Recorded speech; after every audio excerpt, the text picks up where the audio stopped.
GB News expert commentator Peter Bleksley has called for Axel Rudakubana to die in captivity. GB News crime expert Peter Bleksley was enraged when he spoke on the Merseyside police's response to Axel Rudakubana's guilty plea after he killed 6-year-old Bebe King, Elsie Stankham, 7, and Alice da Silva, 9, and injured 10 others. During Wednesday's broadcast, presenter Ellie Costello asked the former police officer, "What do you make, Peter, of Merseyside police, claiming they were gagged by the CPS about releasing what they saw as vital information about Axel Rudakubana?"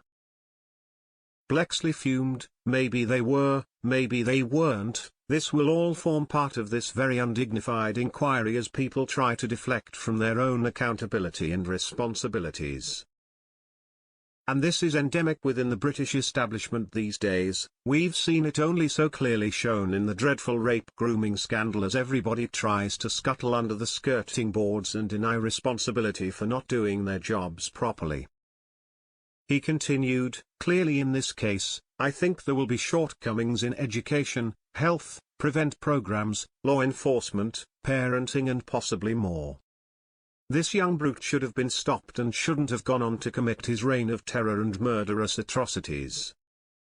Presenter Eamon Holmes stated, "I think that's very well summed up and put, and you point the finger at a lot of the areas and people responsible for all of this.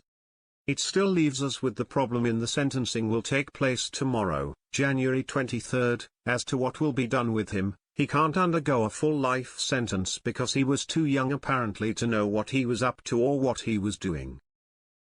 But it seems this guy knew exactly what he was doing for a long time," as Bleksley interjected, "and he planned it, and he plotted it, and clearly possessing ricin he intended to commit even worse atrocities and possibly take even more lives."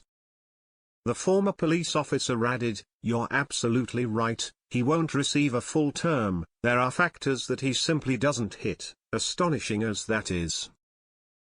But I hope that long after I've turned my toes up and departed this planet, people like the parole board and others ensure that this absolute monster never tastes freedom again and dies in captivity because that is what he deserves."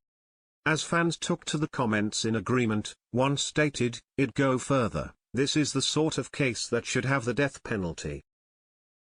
Another echoed, "He should never be released. This is exactly the sort of case where capital punishment should be brought back. He doesn't deserve to breathe the same air as us." A third viewer urged, "And waste taxpayers' money, they need to bring the death penalty back."